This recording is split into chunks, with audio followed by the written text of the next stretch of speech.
Okay, I think we're live. Yep, looks like it's going live here.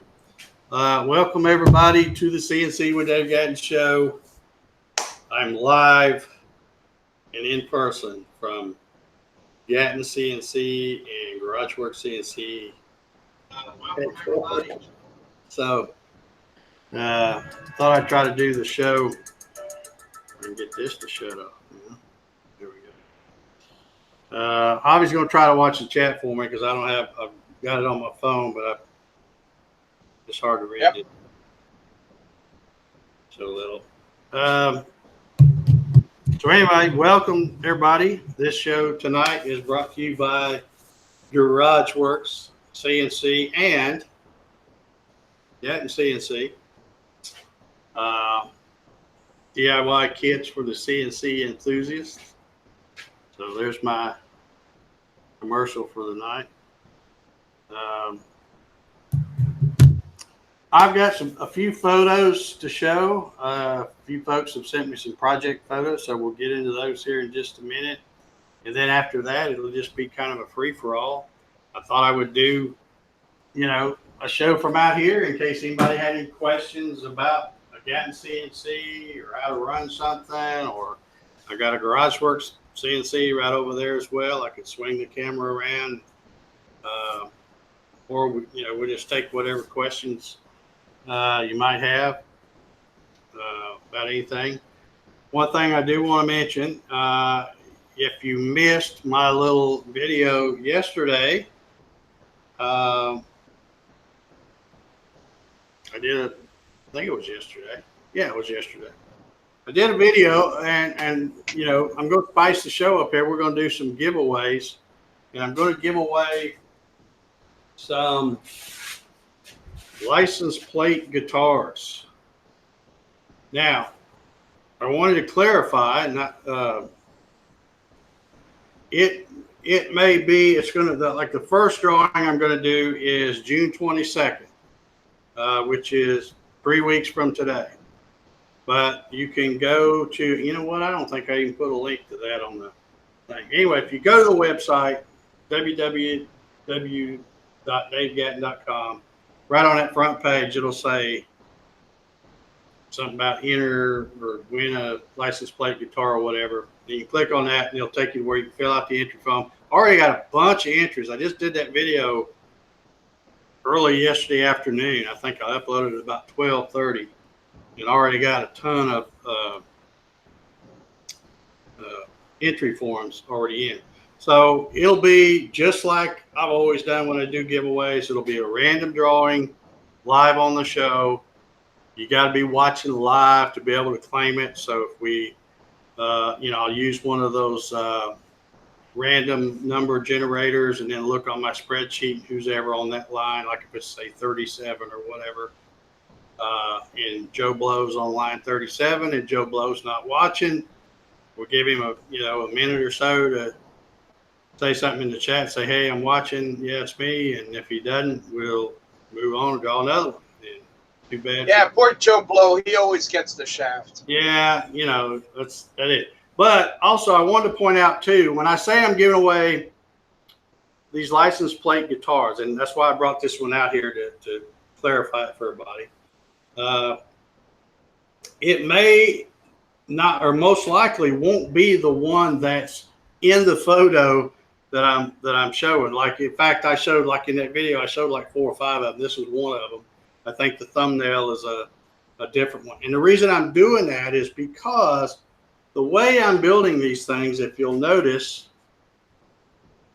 there's no holes cut in this license plate.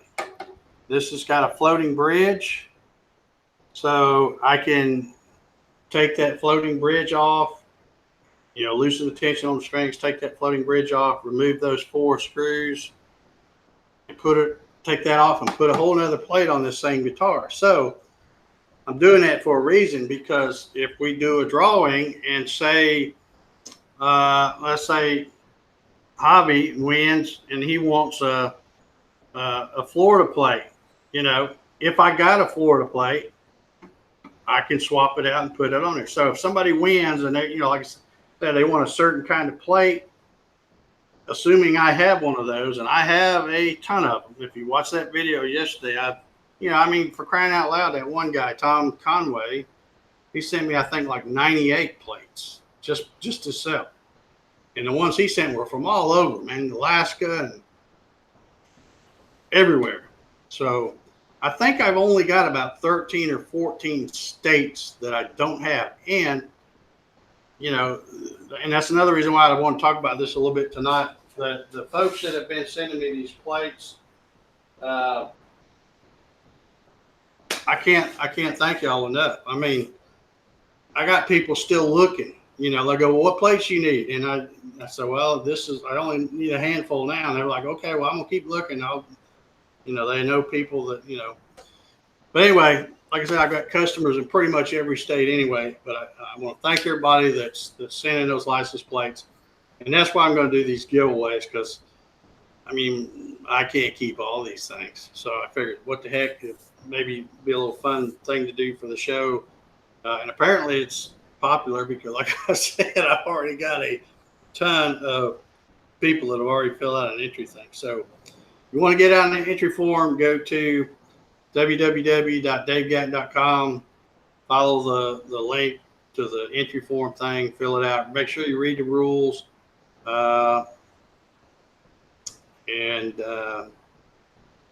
I said, I'm probably going to do this at least once a month, and we'll see how this one goes. If it seems to go pretty well, I may do even more than that.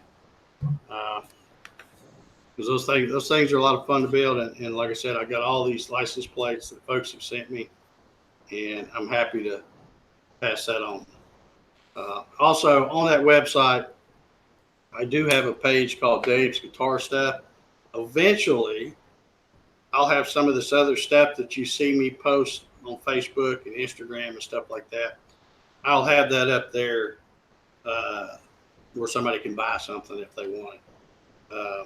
I'm getting ready to go to the festival next week in North Carolina, so that's why I haven't bothered putting anything for sale, because I'm going to take it all, everything I've got built that's worth selling. I'm going to take it up there to that festival and do the vending thing. So whatever I have left when I come back from that, you'll see up on the website. And I've already had some people ask me to build them a license plate guitar with some kind of specialty plate, like a sports team or something like that. So, I can do that too. Anyway, enough about that. I don't see anybody. I hadn't even been paying attention to the chat. No, not much going on. Okay.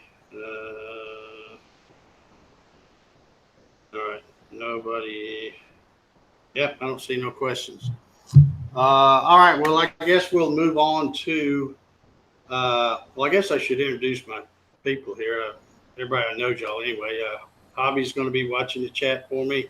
He's in the Homestead building there. And I've got my favorite Canadian holding down the north border up there, Trevor Carter. So thank you, Trevor, for joining me. Michael Murray, he may slip in. We'll just leave the door open, and he may pop in later. I don't know. John DeGrief is asking where the festival is, and Hollis is saying he's looking forward to seeing you at the North Carolina Festival. It is. It's near Greensboro, at a place called Grove Winery. The Grove Winery. Yeah, I think that's what it is. And I'm trying to think there's another little town there close, but I'm sure John probably knows where that is. It's near Greensboro at that winery, Grove Winery. All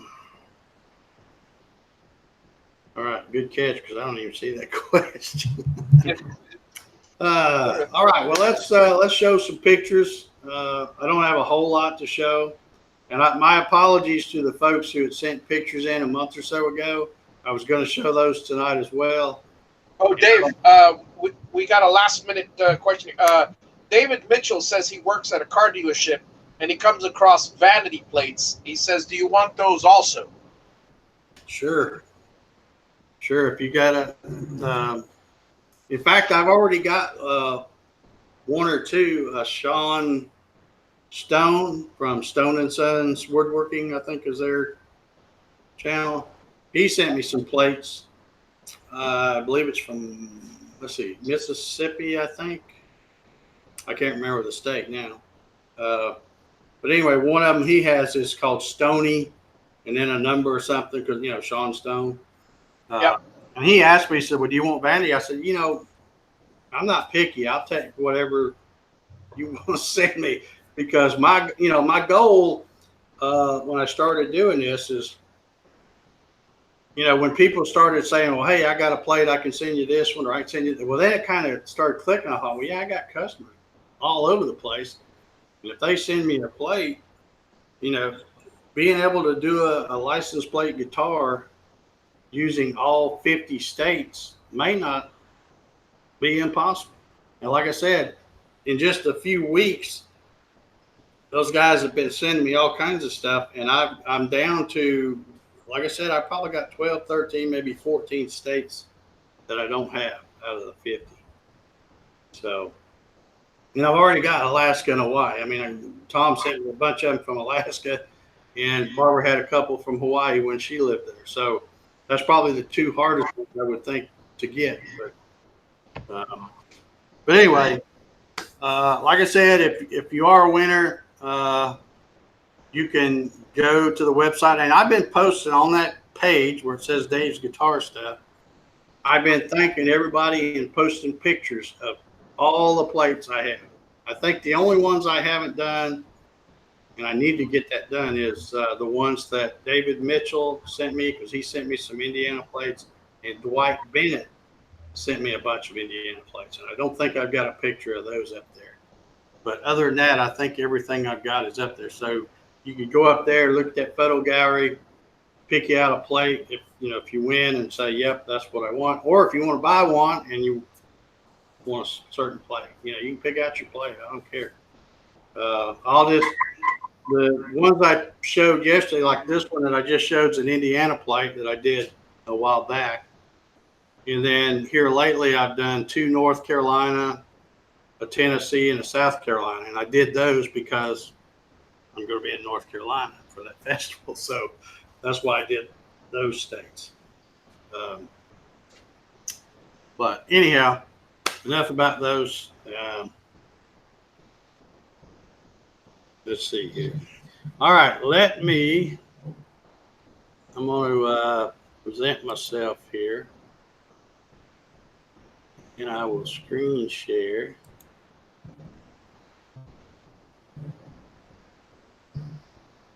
And go down here. Oh, I love it when things work out. All right, this is the pictures of projects I got. And let's see. It looks like y'all are seeing my screen. Yep. So I'm going to start here. Well, I'll tell you what I'm going to do. Since the last few shows we've been talking laser stuff, I'm going to show these pictures. Andrew Adsit, hope I'm saying your name right, Andrew, sent me these 2 pictures, and he says, "Dave, I got the Pic Convert board working," and that's the thing I showed on the JTech site last week. And he says, "I got the Pic Convert board working and fine-tuning the feed and power settings, as well as pixel resolution for the pictures." He says he will be making a YouTube video series soon, probably 3 parts: PWM concept, which could be again pulse wave modulation, hardware wiring, and the Mach 3 settings and software tools with configuration. So if this thing will ever load, go ahead on there. Andrew said, yes, you did pronounce his name correctly. Okay. There it is. Finally came around. Let's see if I can. Whoop. There we go. I really like this because these old photos, I mean, it may not even be old, but it looks old. It looks like an old photo. So that looks really cool. And he said that the both of these pictures are on birch plywood using 256 levels of gray. So there's how long, I wonder, did it take him to do that? well, he's out there in the chat, so maybe he'll tell us. There's that one, and also how big it is too, as well as how long it took. He didn't. Yeah, that was going to be my next question. Let's see if I can. Oh, let me turn this one around. Okay, And welcome, Michael. Michael Murray in the house. Yeah, I sneak in late. Okay, well that's why we leave the door unlocked. You know. That's right. I got an axe. Yeah. Yeah, you dang fireman, I know. Okay, so this looks like some kind of pier, or yes. Yeah. And then this. Why does that thing? Oops. That's. I really. So let's see. I don't know if I'm not seeing him on here, but Andrew, if you get a chance, post in the chat there how big these are. Yeah, Andrew's in the chat. And how long? 10 inches. He says 10 inches wide. He solved the slow print. The next one took 20 minutes. Yeah. Okay, so the pier was 20 minutes. Okay, that's still not bad. And that one and that one was 4 hours. The house. The house. Okay. Well, that looks pretty good. He says it looks old due to the birch. Looks like it's a photo. Yeah, that's what I'm thinking. It almost looks like an old photo. I know it's quite impressive. Yeah. Yeah. Let me. And to be able to do the other one in 20 minutes is impressive. But then again, I suppose where you're not running a certain type of intensity on the laser, you can probably speed it up a little bit too, right? It would automatically pick up the intensity that it needs. I guess, like I said, I haven't got my pick board yet, so don't know a whole lot. Well, shoot, I'm trying to get back to that other photo now, and I don't see where it's going to let me do it. All right, I'll close it out and do it this way. Let me open this one back. So I know for me to do, say, one of those cutting boards, I'm looking at probably, say an hour and a half. And they're nowhere near 10 inches wide. Okay, you can see the wood grain now. He says it must run at constant velocity. Okay. Which makes sense. Yeah, those are cool. Those are really good. Really nice. Yep. I'm digging that. Me too. All righty. I think I may turn this phone off because I'm not getting any chat. I got you covered. All right. I'm just going to turn mine off so my phone's not using up my Wi-Fi. Yep. All right. Well, thank you, Andrew, for sending those. I appreciate it. And keep us posted on the Pic Convert board stuff. And also I look forward to the video series coming out. That'll be awesome. Let's see. Let me start right here with my buddy Russ Meadows. This is one, I think he did this one a while back. So I think I remembered seeing it on Facebook. And I doubt if he's out there in the chat, because he's usually on one of them other shows. Yeah, like his. So, Yeah. Let me ask you something. Is that a 3D print and he painted it, or what's the? Well, he didn't send me any. He just sent the picture and didn't send me anything. So, I remember seeing the earlier pictures. That was a 3D carved. Yeah, 3D carved. Yeah. 3D carved, and he's been doing a lot of these. He's been doing one with like the gator thing and you know, all those ones that have like a whole ton of painting involved. But he's really getting good at this stuff. I like that. Andrew was saying about the Big Convert board that it makes it run faster. It makes it all run faster because it's turning on the laser simply by moving Z. That it's so fast. Yes. So it would kind of run something along the same idea as the K40s. As it's going back and forth, it would kind of leave the little dots as it's going along to create your picture. Right. Yeah. Makes sense. All righty. So that's the only one that Russ Meadows sent me. So thank you, Russ. Like I said, I know you're probably not out there in the chat, but thank you for sending me that. If you come back and watch this later.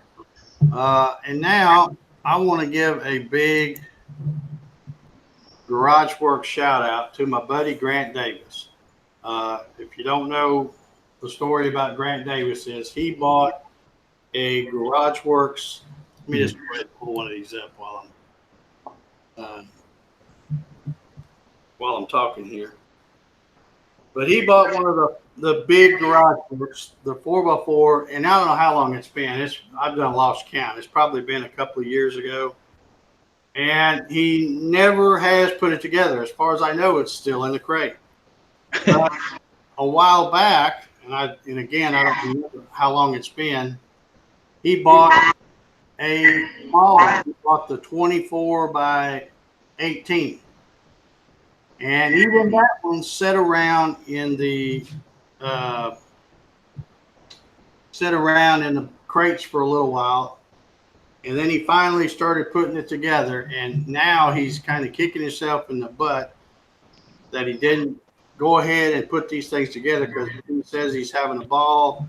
And I just wanted to give a big shout out to the Grant. This is we also sent some notes along with this. Okay, Dave, Yeah. we're getting some sort of buzz. And I don't know if it's if everybody can mute just in case. I don't know if it's someone else or you, Dave. Let me try turning this speaker down. Just a second here. I mean, you're fine. You seem to be fine now, but a second ago you were talking and there was some major. I was hearing some screeching. I wasn't sure what that was. All right, let me try to turn the volume down on the speakers a little bit. Looks like they're wide open. Okay, maybe that'll be better. Can you hear me okay? Yep, perfectly fine for the moment. Okay. Now I'm going to have trouble. I didn't bring any speakers out here. I'm just using the speakers that's on this laptop. But I think I can hear okay. Anyway, Grant did this one. He said he carved this one for a friend of his in Ottawa, Canada. So very nice job on that one. Let's see if I can. Here is another one he did. Let's see, a plaque donated to the National Wild Turkey Federation Youth Hunt. So got the state of Ohio in there. That looks very nice. And let's see if I can scroll to the next one. This is graduation plaques for his daughter and two friends.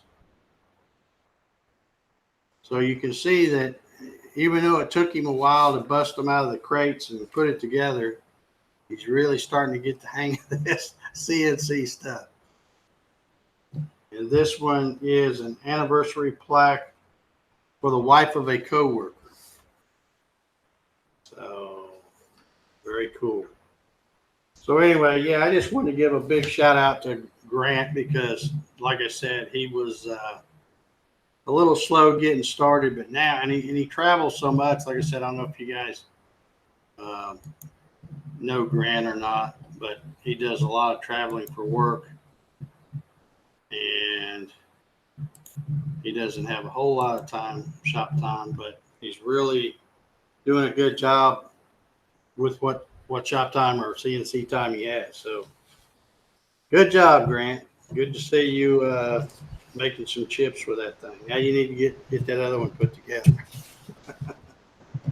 So, all right, that's all the photos I have. Does anybody have? Again, I don't have. Don't bother turning my phone off. Has anybody got any questions or some kind of whatever? You know, we're just kind of going to leave it wide open here. If anybody's got anything they want to talk about, or No questions in the chat. Dave was asking about Andrew about what size, 7 watt, but running about 5 watts. Other than that, nothing so all far. right. So he's got the 7-watt. Andrew did. He's got the 7 watt, Andrew, and he's running it at about 5 watts. Okay.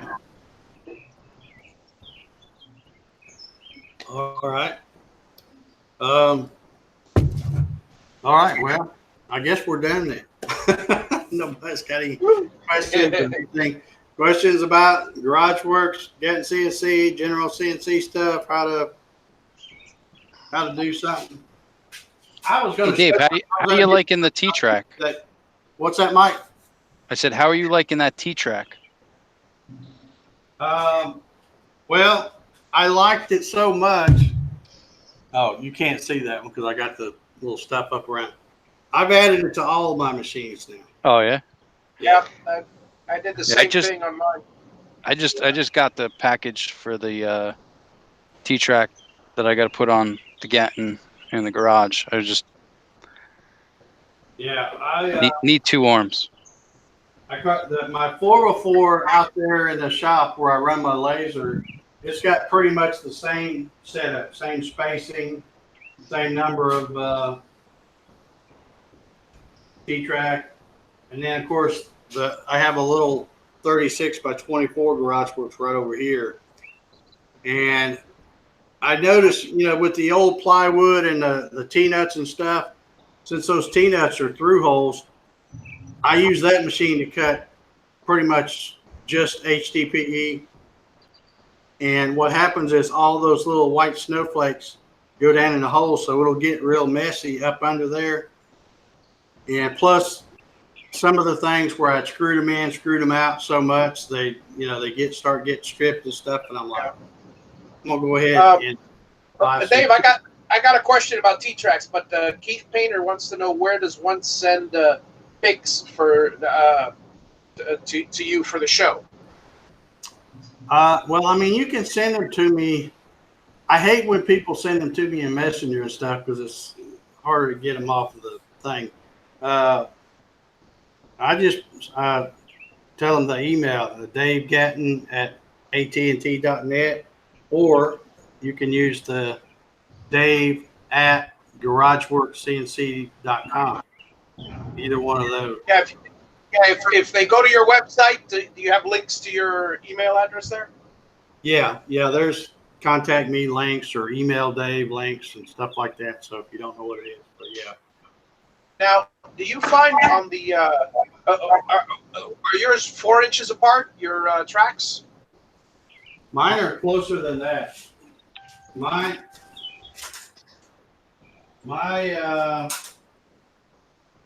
Well, they're 4 inches center on center. Right. Which means I'm cutting the MDF about 3.5 inches, maybe a little shy of 3.5 inches. Gotcha. Now, my issue with T-Tracks after a while is that the bolts that I've been using themselves just I mean, I tighten it down like a madman, and those bolts don't hold up very well. The screws, the threads usually end up stripping. Well, see, I had a different problem because I bought some stainless steel bolts. Yeah. Thinking that would really be the ticket. And then what happens is the stainless is now harder than the threaded thing. So now it strips that. Or So I've had them where they get stuck, probably from me over tightening them or something. and then I can't get them out because Gotcha. the T-nut's done. So I had to get the cutoff thing and cut a couple of them off, and that's why I said, you know what, I'm done with this. I'm going to get some T-track, and so now I have all the machines that I use set up pretty much. What do you think of? What's your opinion on using like grade 8 bolts and nuts for the T-tracks, or is that overkill? You mean bolting them down instead of just screwing them? No. See, here's the thing. My T-tracks, they fit a standard 1/4 inch bolt head. I don't use T nuts. T Right. Yeah, bolts. that's what this is. Yeah, and so, but the problem with the problem with the bolts that I use is that no matter what, they strip. They I mean, because I crank them down, and you crank them down a few times, and in the same place, and the So bolts. you're rounding off the head of the bolts? No, I'm rounding off the threads of the bolts. Oh. I mean, it's getting to the point where, let's put it this way, it's getting to the point I tighten them down a lot, and I guess the nuts deform a little, causing the threads to deform, and in the end, it doesn't just spin on like in the beginning. I mean, I got to put some. They get stuck. Yeah. And I was wondering if Well, using grade 8 bolts or something like that might be a solution. I can, let me get on my soapbox and preach a little bit. I can tell you that when you're clamping something down, the key isn't to just crank down on that thing. The key is putting enough clamps around different places with pressure, because I mean, really, what's the clamp doing? It's pushing down. You'll see on my table, I have all kinds of these little scrap pieces of wood, and there's this one I got to turn the other way, but that's to stick under the end so that it's putting downward pressure. So you don't need to really crank down on those things. If you put enough clamps. Yeah, but that takes time. Yeah,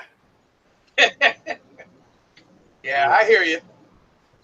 Hey, Dave, did you glue down your MDF, or did you screw it down? This is glued down. Now, what happens when you get down to, doing your surfacing your spoil board so many times that it's going to be almost even with your T-track? What do you do then? When you start, you glue another one up. Yeah, see, I've got like 3/4. I haven't even surfaced this. So I've got 3/4 of an inch, and I don't know if you can see that, but the T-track, the MDF goes up over and upholds the T-track down. So I've got probably about T-track's a 1/2 inch, so I've got 1/4 of an inch hanging over.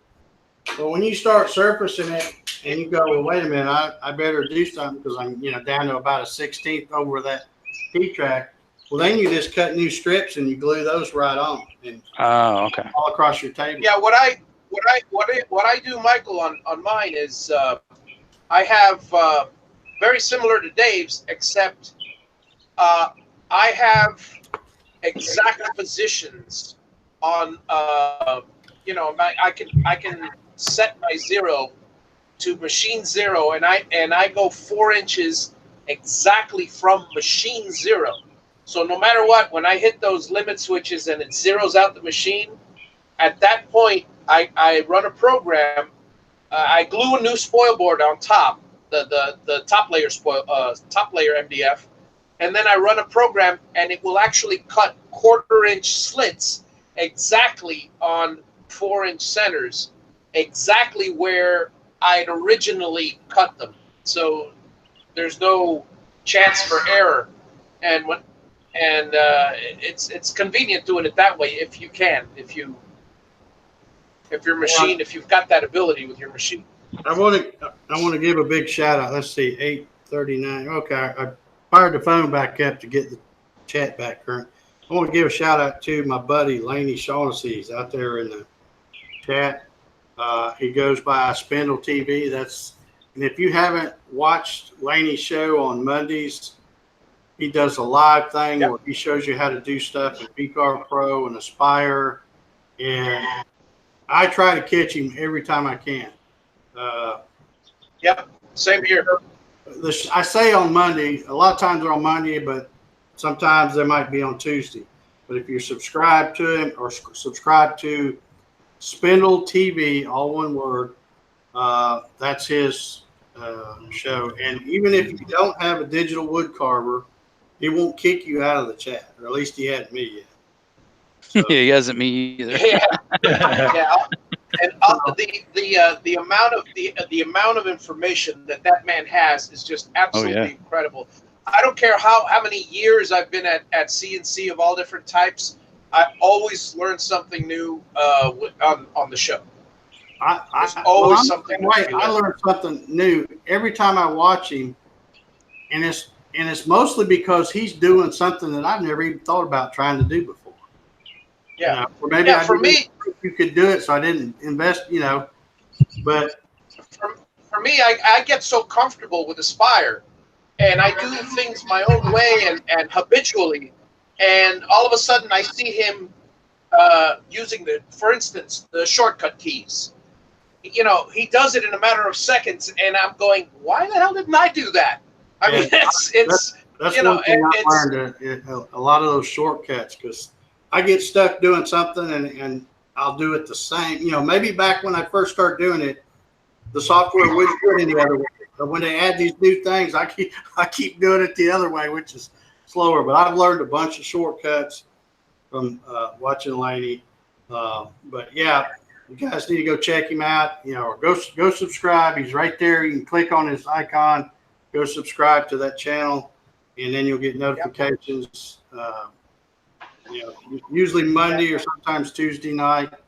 And I think he starts around 7:15 or 7:30, something like that. But you will not regret it. He does some pretty cool stuff. Absolutely. And like I said, I don't have a digital wood carver, and he hadn't kicked me out yet.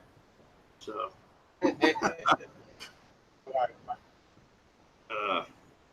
we love you, brother.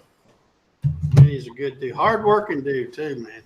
He does the. And now, Laney, when you're in town, I believe he's in Ocala, isn't he? Yeah, Dave? yeah, that's where he's at. Well, I'm about 20 minutes away from you right now at my Central Florida place. So. Oh, cool. One of these days, I'll invite him over for a visit to the property. Yeah, my buddy Carl Whitaker, gotta give him a shout out. He's my one of my old high school buddies. He says that and he's talking about Laney, covers things that even a beginner can grab a hold of and run with. So good to see you on here, Carl. Let's see what we got here. This thing says 63 folks. They don't even show it down here on the Hangout thing anymore. They used to have it down here and it don't show. So if you're not watching YouTube, you don't know. Thank you all for coming. Laney, it's so good to see you out there in chat, buddy. I need to have you on the show again. We'll talk about something. Maybe, we've been doing this laser thing. Doesn't the digital wood carver have a laser option? If so, I'd like to see a good demonstration on that on the show. I keep telling Laney he's welcome anytime. He's just a busy fella, so but he's welcome anytime. If we got any other questions, I didn't see anything. Like I said, I was playing around running some stuff today, and I mean I wasn't running anything special, but Laney has they have a 6-watt digital laser available for the digital wood carver. Okay, well, Laney, when you'll get together, shoot me an email or something on when you might be able to be on the show, and we'll, because I'd like to see that. We'll have you back on the show and talk about that laser setup y'all got. But anyway, I was doing some stuff today, and as I was doing it, I thought, I do this kind of stuff all the time, and it's not like it's any big trick or anything. I mean, most of you might already know it, but I'm thinking there might be some new folks that that don't even know you can do it. So I'm going to show you real quick. I'm going to fire up the old Gatton CNC here. I'm not going to turn the router or the spindle on though. We can do it without making all of that much noise. But I was cutting a bunch of these little things. Can anybody guess what these might be? I wonder if anybody can guess. See if I can hold one up. We don't see them. Ah, there. You see it? Yeah, that would be a block of wood. Well, let me tell you what I had to do with these. This here I go back to these guitars again. This one has got a floating bridge. Hold on under the camera, right here. But you see this one. Well, I can get the camera up here. This one is a lot longer. A lot longer. And you can see the way this one's, see the way that one's made. So it sits right there on the plate under the strings. But you'll notice that this plate is one of the, well, I don't know, it may not, probably 2005 or something looks like, but it doesn't have the raised letters. It's one of the newer ones where it's flat. So this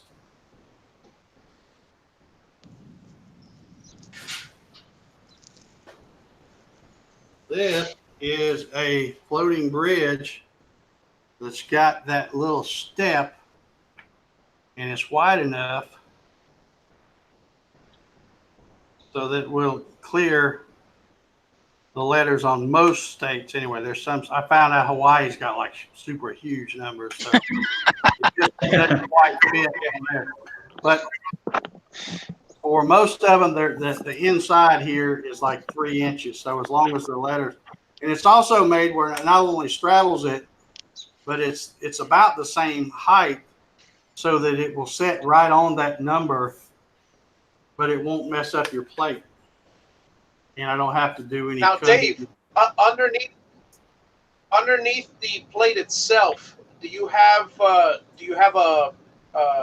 wood right up to the plate where it presses up against it, or is that strictly pressing against the license plate? Well, only.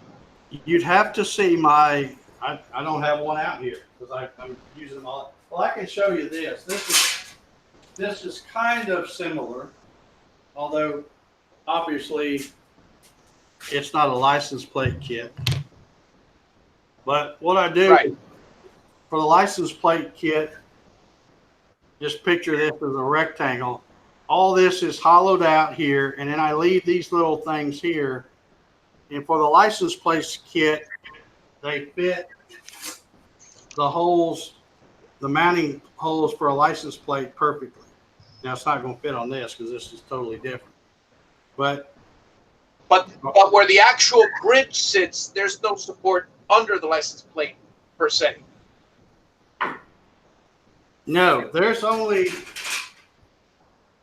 on this right here. There's a, when I hollow these out, I leave a little piece of material because I set the neck. Right. And then everything else is hollowed out except for these little tabs where you put the plate in. So this, you get right. I don't know if you can, I was going to say it. I would imagine it affects the sound considerably differently. They go out of tune as soon as I bring them from 70 degrees in the house out here to but you get kind of a twangy, almost banjo type sound with these. And this one does have a pickup. It has a pickup mounted right up under the plate. A lot of the other ones, I use a little piezo ceramic disc as the pickup, and I hot glue those to the plate. But that's what I'm saying. Other than that, there's nothing where I'm defacing this plate. I don't like to have to cut into them and all that. I did on one, and I regret doing it because it was the one for Georgia that I made. But if I do them like this, or put a pickup below or use a piezo disc or whatever, I can leave the plate untouched. And if somebody wants to swap out a plate, it's real easy to do. And so you can play it like that, acoustic, or, oh, here it is, right here. You can Laney finds them very cool. plug it into an amp. So Laney's mentioning that your guitars are pretty cool. Thomas was asking that you were cutting out a bunch of hold down items on Facebook. What were they for? The other day. a bunch of hold down items. I think he means the bridges. I think he means the bridges. Yeah. Yeah, these are, I cut these today, and like I said, these are for the ones that go over plates, that go over plates that have the raised numbers, the old stamp kind. The other day, I think what he probably saw was, I keep wanting to go to the computer now, was this type. I was cutting a bunch of those. Those are floating bridges also. And with these, The funny part is, it actually looks like a little bridge. well, maybe that's why they call them that. I don't know. But anyhow, that's that. Now let me show you what I was. I'm getting mad about using my back few inches as a collection area. Dave, you're coming through a little muffled all of a sudden. Okay. Better? Yeah. Okay. Let me show you what I was talking about here. Y'all have, let me turn my camera just a little bit. You can probably see what I'm doing here. This is my little kiosk thing that's got the touch screen. Works pretty good. Of course, I've got the UC100 connected on all my machines. All right, so like I said, I'm not going to fire up the spindle, but I'm going to turn this on. As I mentioned before, I'm sure probably at least 100 times, I park my home position is all the way back and to the right. Well, actually, it's not even all the way back. I moved the switch up so I wouldn't have to wait for it to get that last few inches that I never use anyway. I moved it up about 6 or 8 inches. So anyway, so every time I fire it up now, I can hit this. Get it. And you'll hear it zero itself out. Now it's ready for me to jog up. Of course, I use this little wireless thing here.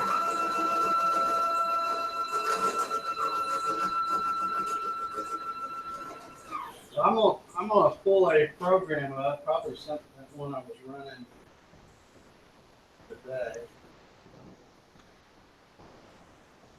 And let's see.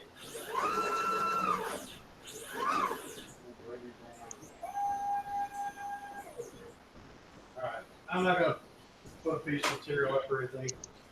You guys know how these things work. We're gonna pretend that this is the 0, so I'm gonna go ahead and zero my X, my Y, where I want it.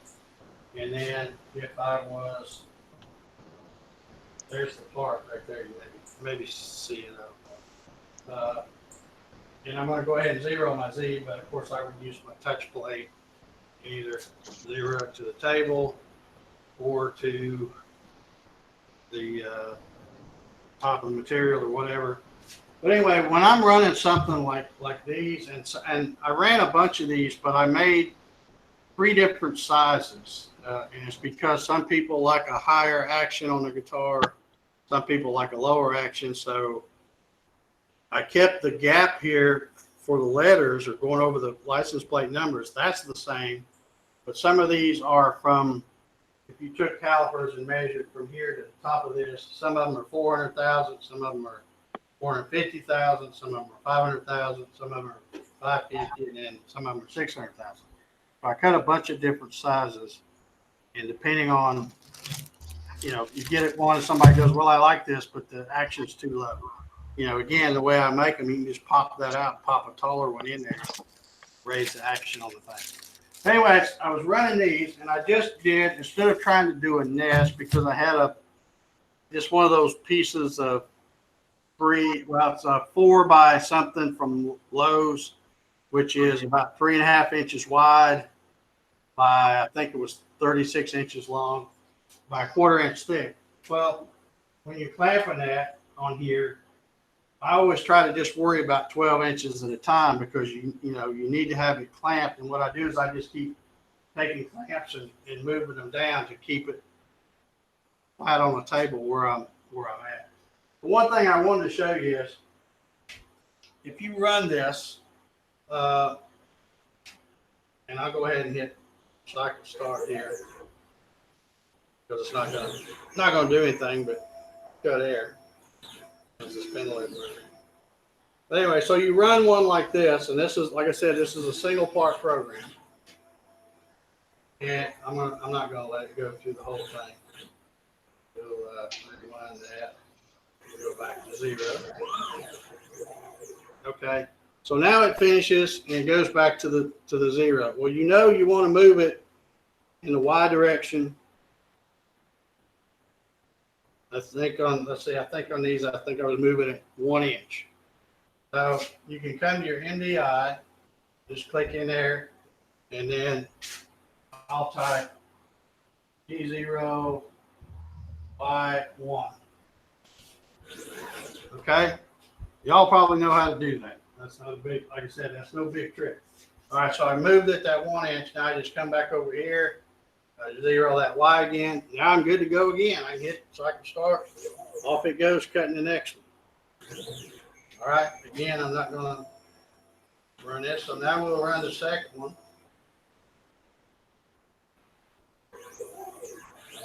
Now, here's what I want to show folks, that some of you new guys may not know this. Ain't no telling how long I had Mach 3 before I realized it. Kind of stumbled onto it. But when you come to MDI, I know I've cut one, I moved it 1 inch, and I've cut another one. Now I want to move it another inch.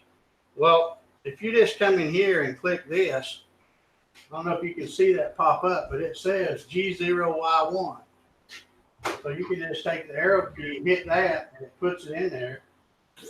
Hit enter, and boom, it moves. So you don't have to type that but one time. And you notice now there's 2 of them in there. Let's say I've done 3 or 4 parts up this way. And again, you got to remember, every time you come back over here to hit 0, 0 out, whichever one you move, or you're changing it. But let's say I want to go, now I want to go back this way 4 inches. If I can just put it here. G0x minus 4, and move 4 inches. Okay, so I come back over here, 0 that, I'm good to run another part. So I can sit there and now I can come back down this way. But the thing I wanted to show y'all is when you come over here to this MDI, you don't have to, it remembers. So if you, after you've done a few of these moves, you can scroll through these and pick the one you want, without having to type all that in. So if you're just moving a thing, like I say, you're running a single part and you just want to go a row up, then over, and then back down, then up and over. And you don't really want to take the time to make a program. You know, of course, you could do it that way, but a lot of times when you're using, I use that feature all the time when I'm, got some weird, like say I got some piece of scrap like this, it's already missing some stuff.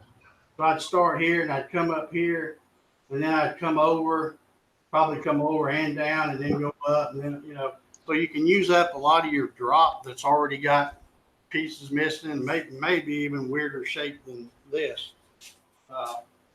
That's, like I said, if y'all already know that, sorry I wasted your time, but I just thought that's something that a lot of the new folks probably won't know. In fact, they may not even know how to do the NDI. But another thing, like, and I mentioned, I got a question from Laney. What would happen if you typed Y1 in the MDI without the G0? It'll still move. That it's old habit for me because I know G0 is a rapid move. Mhm. It's just that's old. In fact, we'll do it. You don't have to. Yeah, you don't need the G0. I do it that way. I do it without the G0. I learned that way, unfortunately. Yeah. See, I'm I mean, just, that's you're talking to a guy who used to write G code by hand. yeah. So it's just habit. Anytime I'm going to do a move without cutting, it's G0. So it's just. I've had a couple instances, and I can't really remember why, but I think it was when I tried to do two different positions. I'm not sure why, but once or twice it didn't work for me. Well, I never put G0 unless it doesn't work. There was an Another thing instance, you and I have don't to remember remember, what happened. like right now, this is all zeroed out. And let's say, since I've got more room that way, let's say we want to move it, or we think we want to move it 10 inches. Okay? So I come over here to MDI and I'll just for Laney, I'll leave the G0 off. So we'll go X, that's going to be the negative direction. So we'll go minus 10. Okay. So now it's moved 10 inches. And then you go, well, wait a minute, that's not right. I needed it to move 12 inches. Well, you can't go in here and put 2 more inches unless you go back and zero that out. Because what it did is it moved 10 inches from 0. So if you put the 2 inches, you put X -2. -2, it's going to come back this way.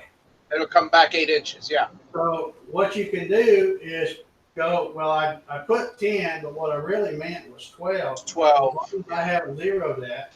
Oops, let me put minus. And you see, even though I put minus 12, it only moved the extra 2 inches because it knew it was from 0. It would already moved 10, and now it's going to move to negative 12.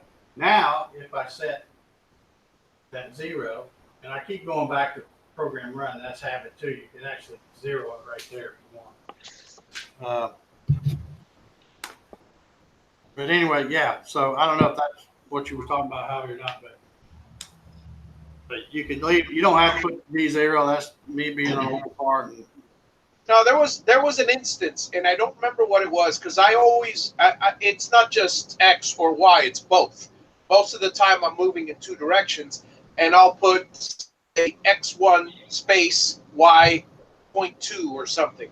Oh, and I learned something. For some reason or another, I don't know if this is specific to Win CNC, but I have to put Y 0.2. I can't just put Y 0.2.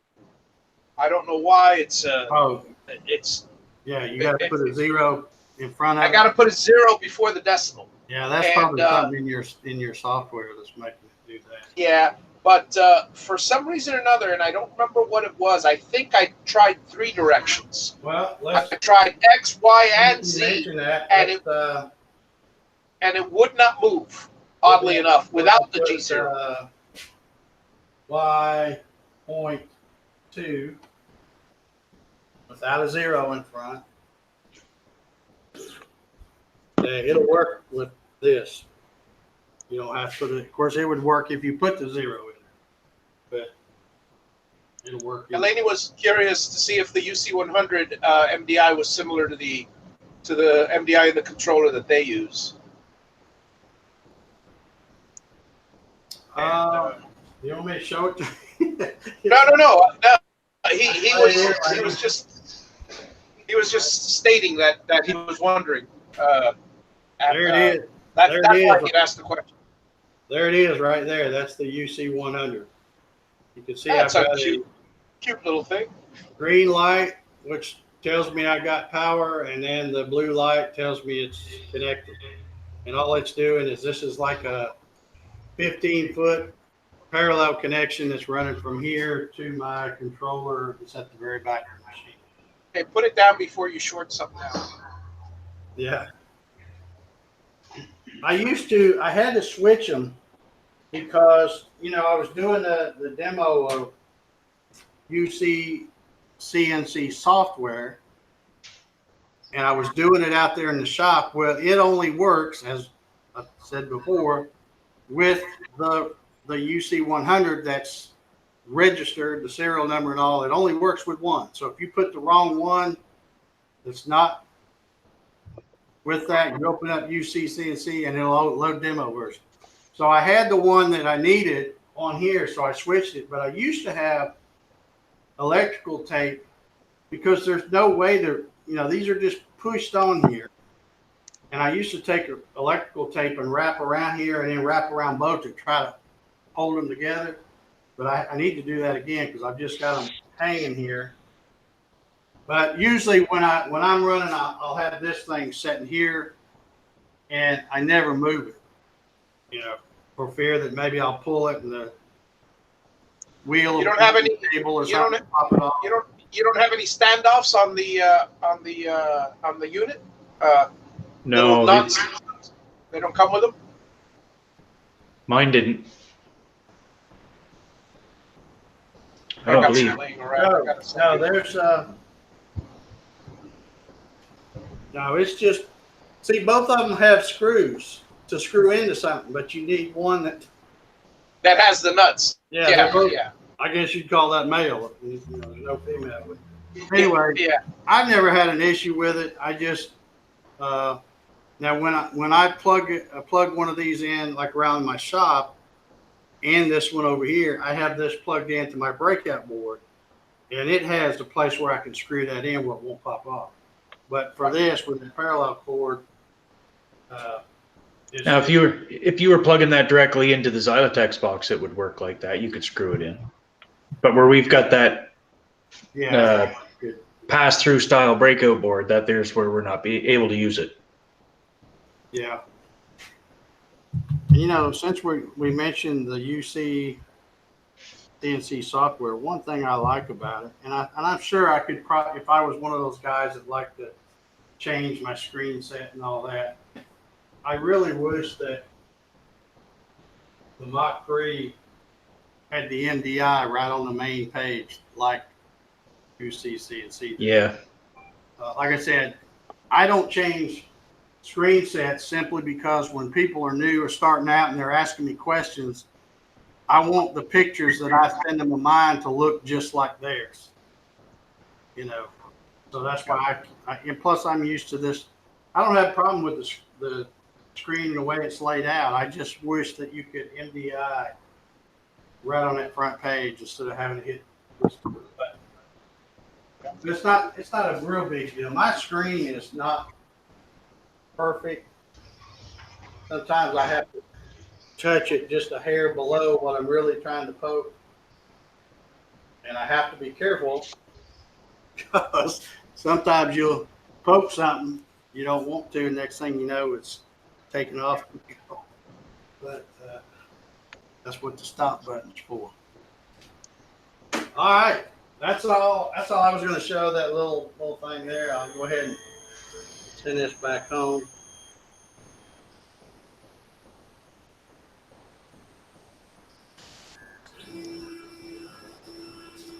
This is what I've always told people why I like to keep mine back there, because when I finish the job and I know I'm getting ready to shut the machine down, I go ahead and hit reference off home, and while it's slowly moving back, I'm taking my clamps off, getting the shop back, or doing what I'm doing.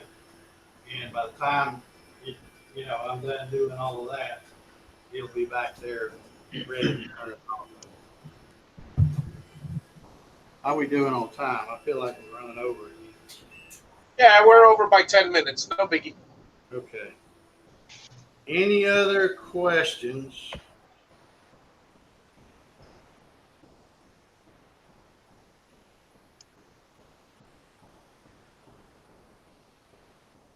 you ever had a UC 100 die in the middle of the cut?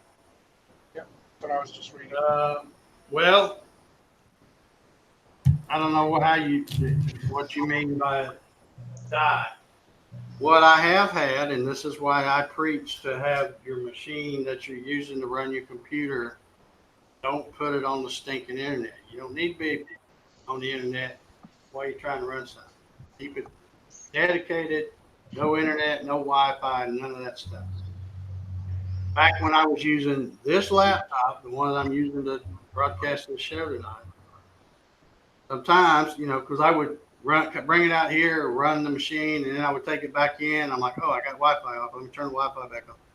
So so I was using it multi-purpose, but then you come out here, and if it's not the Wi-Fi, it's where when you were on Wi-Fi in there, and now it's got some program updates, and it waits until you get out here trying to run your machine, and it decides it wants to install them, or your virus scan's running, or some crazy stuff like that. That's why I said I have no virus scan or virus protection software on here, and I won't need it because it's never on the internet. So that's the only time I've had a UC 100 lose connection, when the computer, the laptop decides to go to sleep, or decides to have something else going on, and it just momentarily loses that connection, and you're screwed. Laney's asking, how hard is it to make the license plate guitar? He's always wanted to make one, but the neck and the fretboard is his biggest challenge. Is it done by hand or on the CNC fretboard? He means. I know you're going to explain, but you might as well invite him into the after show chat so you can give him the long explanation. If you're able to send him a link now, if he wants to, we'll do. Come on in here. But I do. Well, actually, I say that, and this is one of the purchase necks. But I got to where I'm thinking, I need to quit buying them and just make them myself. So I make my own necks, basically just like this. I have on my little 2.8 watt laser, I have a fixture where I take the fretboard, which is in this case just this piece of put out here. It's 1.5 inches wide by, 18, 19. Usually when I start off, I cut them 19 inches. And then I put them in a fixture that's on my laser bed. And I use that laser to mark and even slightly engrave where the frets go. So now I've used the accuracy of a CNC to lay out those spacing, because when you're doing a guitar of any kind, or mandolin, or it doesn't matter what it is, there's a certain scale length. So you've got to have this stuff reasonably close. I mean, there's people that use paper templates and stuff like that. But I know if I use my CNC to lay out the lines, I've got them about as accurate as I'm going to get them. So I use that, it marks them. And I also, if you can see, this one has got like the infinity symbol. That was laser engraved as the fret markers. But then after I have them laid out, I still cut them the old-fashioned way with a fret saw. And then, of course, I buy fret wire in bulk and tap in the frets, trim them off. Got to finish them up, file them, and all kinds of stuff, because you don't want, you don't want any sharp edges when somebody's trying to play this thing. So that's that. I have a video out, Laney, if you want to see it. Yeah, I just sent Laney a link. I have a video where I show how I make my custom fretboards. In fact, I have several different programs where in the same program, it's marking the frets, laying out the fret spacing, and it's also putting some kind of custom fret marker on it. I don't know if y'all seen, you probably wouldn't have seen it, but the guy that sent me the license plate from Maine, Marty Tauber, when he sent me one, of course, Maine, lobster's big up in Maine. So I sent him some fretboards where I used a lobster engraved as the fretboard marker. And he just completed actually I sent him one of my license plate bodies, the little wood piece that I hollow out. I sent him those and the fretboard, and he just completed it, posted pictures in some of the groups for that. It'll look pretty cool. But let's see. All right, so yeah, Dave Matthews says I use a V-bit to put a line at every fret position, then finish with a saw. Only need to cut a few thou deep.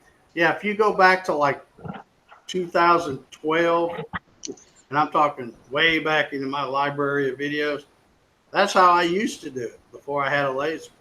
I'd take a 60-degree quarter-inch diameter V-bit, tell it to go just a few thou, and it would basically put just enough of a mark or a cut in there where your fret saw to lay in there. You just have to be careful because you can't get them too wide because the fret saw needs to be about 23 thousandths. So you start getting too deep, now you've got your cut wider than that. But yeah, I used to, that's how I used to do them too with a V-bit. The laser's where it's at, baby. I'm telling you. Yeah, it's nice and precise. Yeah. I just, like I said, I started, you know, when I put that laser on that machine out there, and I'm thinking, well, now when I start doing fretboards again, I can use that to do the fret spacing. Mm-hmm.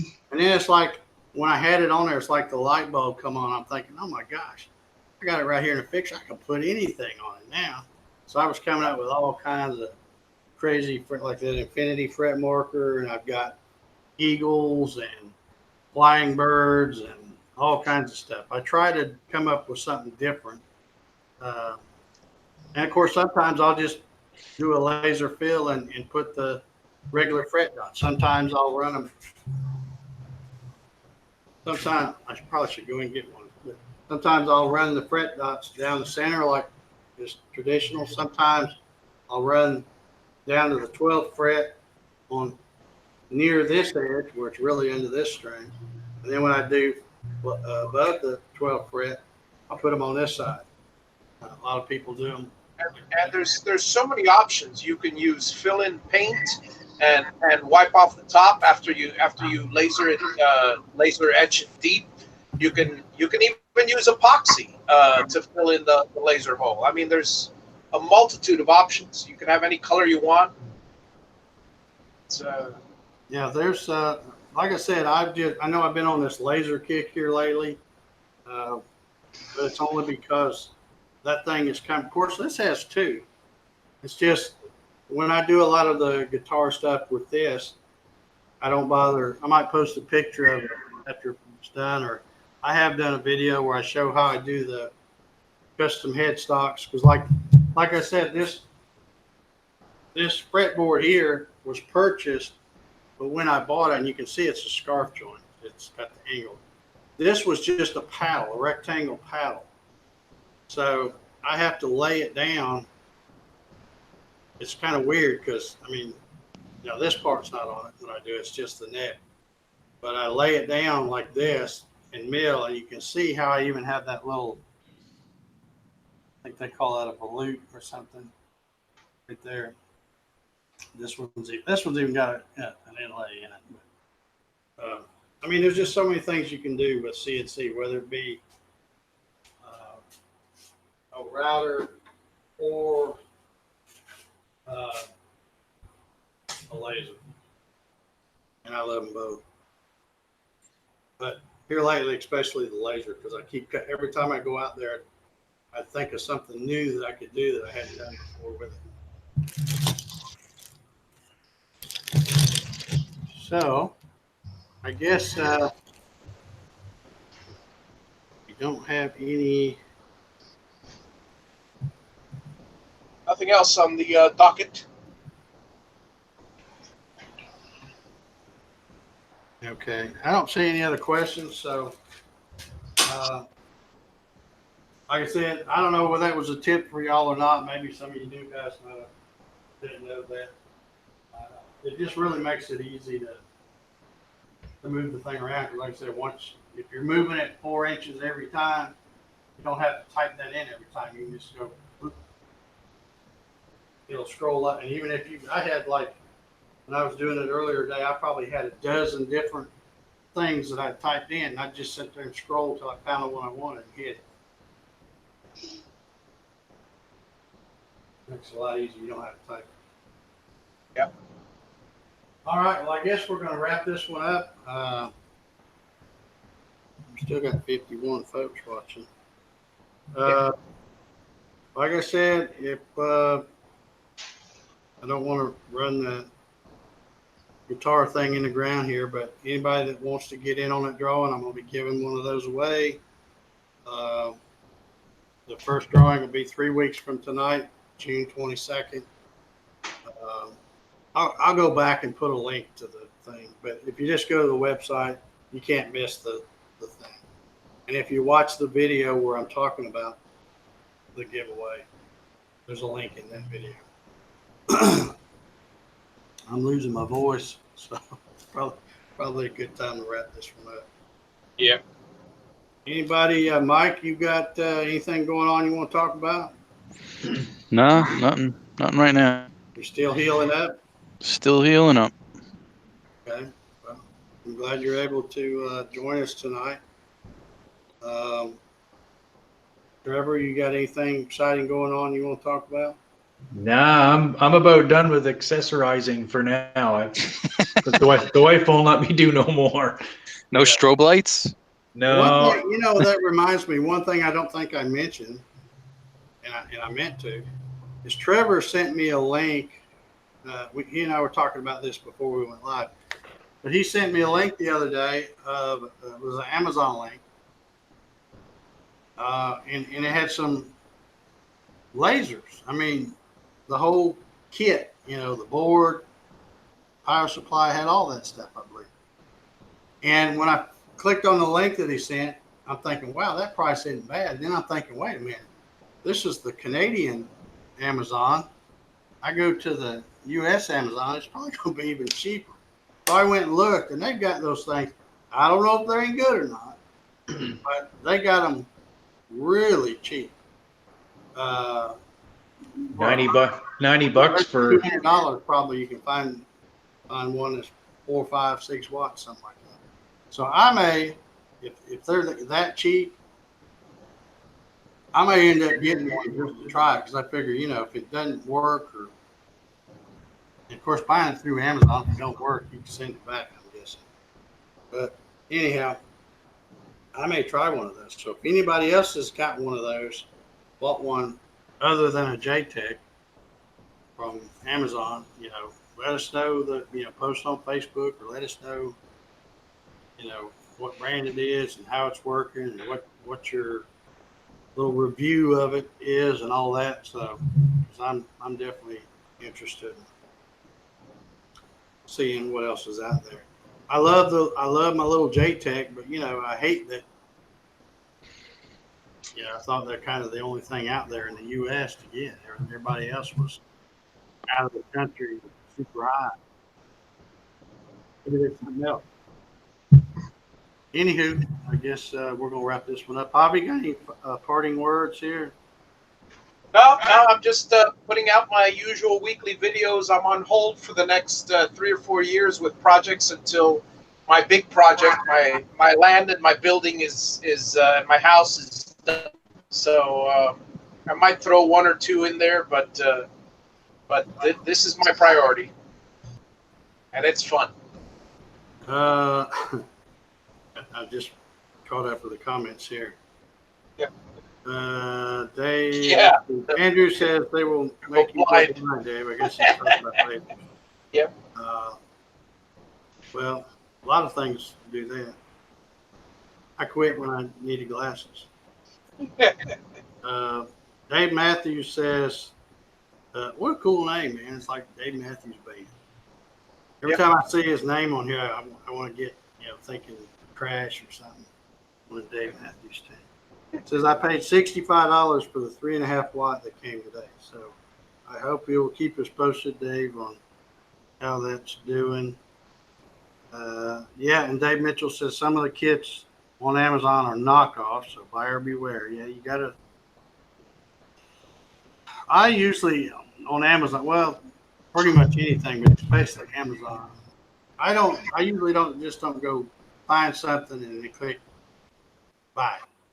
I usually go to the reviews or the customer questions and that kind of thing. I usually do some research reading because that's how you're going to tell if it's any good or not. People have bought it. And if it doesn't have very many reviews, then I'm probably not going to get it anyway because I'm not going to be one of the first ones. I'll wait until everybody else tried it and said, yeah, it works. Although you do have to be careful because some people, and I don't mean to sound condescending or whatever, but some people, when you go to read a review, and you can tell they don't like it because they don't know which end of a screwdriver to hold. That's why they can't put it together. You can just tell those kind of people.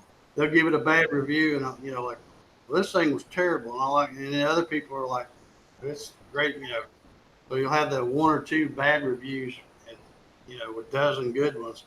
I kind of just, It's always the guy that hooked it up backwards and blew it up real quick. Yeah. And then, they get mad because they wasted money or something. So they'll give it a bad review. And, yeah, but every now and then you get a bunch of good reviews and they all sound the same. Well, this is good product. It lasts a long time. Yeah, you got to beware of those in the broken English. Yeah. Oh, yeah. Yeah. All right. Larry Duggar says he'd like to see Rotary axis. Rotary axis. I got it right down there. I haven't used it in like forever. I'll get it out and we'll fire it up. Playing with it. We'll fire it up and I'll just stay muted the whole show and you can watch it. You could always put a second camera or whatever out there and then just hit mute on it and let it do its thing while you're doing the show. Yeah, maybe that's what I should do is have a set of camera up out here so they could watch it run and I'd be in there in the AC in my office. That's the way to do it. Camera. So I got to tell you too, folks, I'm not sponsored by this company at all, but I have a little, I don't know if you ever heard of a little Guardzilla. It's a security camera. You can set it up. It's motion detection. It's got alarms and stuff.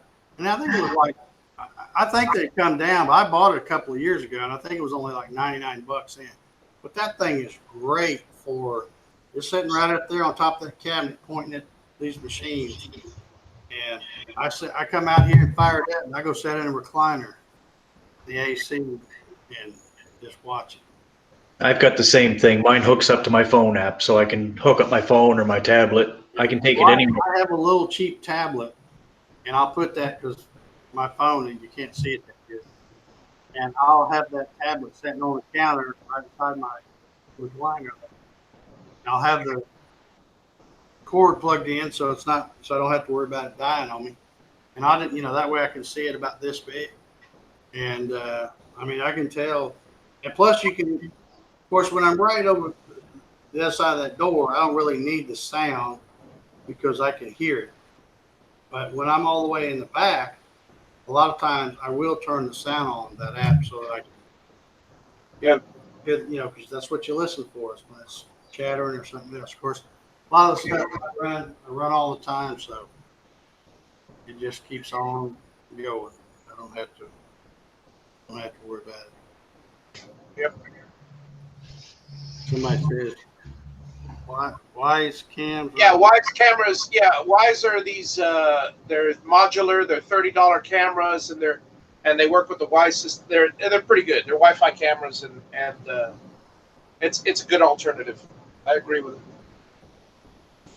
There's a lot of options out there. Yeah. Well, like I said, I don't know what those cost now. They might still be around $99 because, like I said, they're more than just a camera. They've got the alarm, motion detection, where it'll send you an email. You can set it up to arm it, So it's more of a security thing. Yeah. But they work great. And the picture's real good too. This phone not worthless. All right, we're gonna wrap this up. I didn't see any more questions. You see any more, Bobby? Nope, nope, not a one. All right, Larry Duggar, I'll try to work on the rotary axis and get something set up. Remember, there's no show next week because I'm going to be at the festival, but we'll be back for the 15th. And then, of course, the week after that, we'll be doing the live drawing. So I'd like to get one of those things. They're a lot of fun. And even if you don't want it, you know, give it to your kids or your grandkids or something. They're fun. I still suck at playing, but mainly because I don't sit down and take the time to try to learn how to do something. I build one, string it up, and tune it, pick around on a few minutes, and I'm like, okay, time to go do another one. So anyway, all right, well, we're gonna get out of here. Thanks so much, everybody, for tuning in tonight. Putting up with all the shenanigans. I guess we'll see y'all in 2 weeks. If you are in the Greensboro, North Carolina area, or wherever that, what did I say it was, Javi? Grove Winery? Grove Winery. Yeah, if you're near that, Saturday, and there's something going on Sunday too. The festival is really only Saturday, all day Saturday.